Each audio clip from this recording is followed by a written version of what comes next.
Quand on fait du tofu, il nous reste de l'okara. Ce sont les résidus de soja qui sont bons à être consommés si on les cuisine et qui sont riches en protéines. Donc ce que j'ai fait, c'est que je vous ai fait 3 recettes, 2 qui vont suivre par là et une autre qui sera postée un peu plus tard.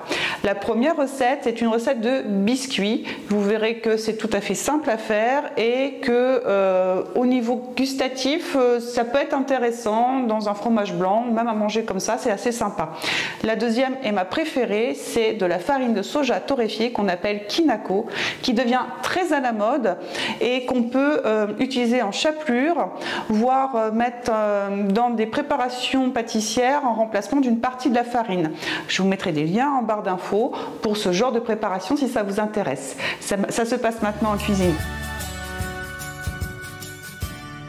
Lorsqu'on fait du lait de soja, on a un résidu qui s'appelle de l'okara de soja, avec lequel on peut faire quelques recettes.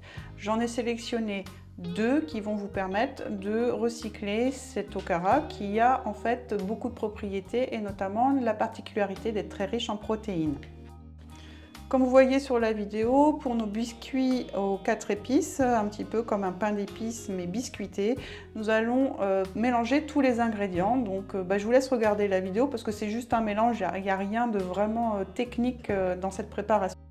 J'ai voulu faire un encas qui soit un peu plus sain, donc j'ai mis du Sugarly, c'est un sucre de synthèse qui a 0 calories. Vous pouvez mettre le sucre que vous voulez, vous pouvez mettre du miel, du sucre semoule. Je vous mettrai les équivalences en sucre semoule si cela vous intéresse.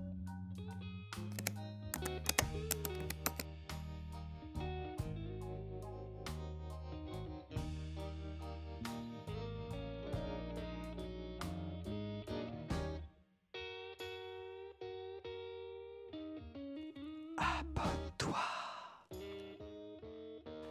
Alors il faut étaler cette préparation entre 2 feuilles de papier sulfurisé, les glisser sur une plaque et les enfourner à four chaud à 180 degrés pendant 10 minutes. Ce que j'ai fait par la suite, c'est que je les ai retirés de la feuille de papier sulfurisé et je les ai mis encore 5 minutes sous le grill pour bien les sécher. La fiche recette est en barre d'infos, mais vous avez aussi le blog totalement-food.fr qui répertorie toutes les recettes et toutes les vidéos. Donc si vous voulez vraiment le reproduire, avoir toutes les indications, les quantités, les équivalences, n'hésitez pas à aller y faire un tour. Pour avoir plus de facilité à avoir des biscuits à peu près d'équivalence, de forme et d'équivalence, je les ai, vous voyez, j'ai découpé, prédécoupé ma pâte avant de l'enfourner. Vous faites comme vous voulez, soit vous faites un crumble, soit vous faites comme j'ai fait, soit vous mettez les emporte-pièces. J'ai essayé avec l'emporte-pièces, mais la pâte ne s'y prête pas trop, je trouve, donc je préférais faire au plus simple. À la sortie du four, ils sont encore un peu souples, mais quand vous les laissez à l'air libre, ils vont durcir et devenir vraiment structurés comme un biscuit.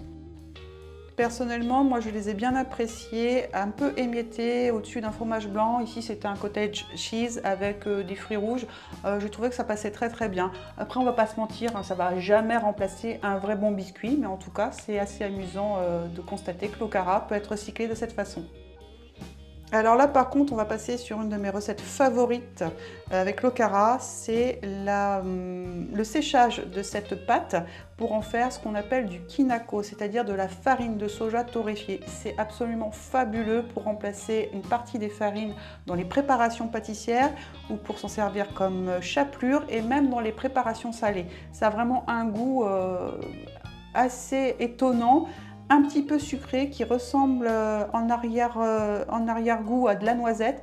Moi je trouve ça vraiment succulent. Après séchage, à la sortie du four, vous avez des gros abats. Donc là, moi je les passe au mixeur pour pouvoir en faire de la chapelure très fine, qui se rapproche plus de la farine en fait. Et ça va pouvoir se conserver des mois dans un bocal hermétique, il n'y a aucun souci. Donc c'est vraiment pour moi le meilleur moyen de conserver son okara et de s'en servir.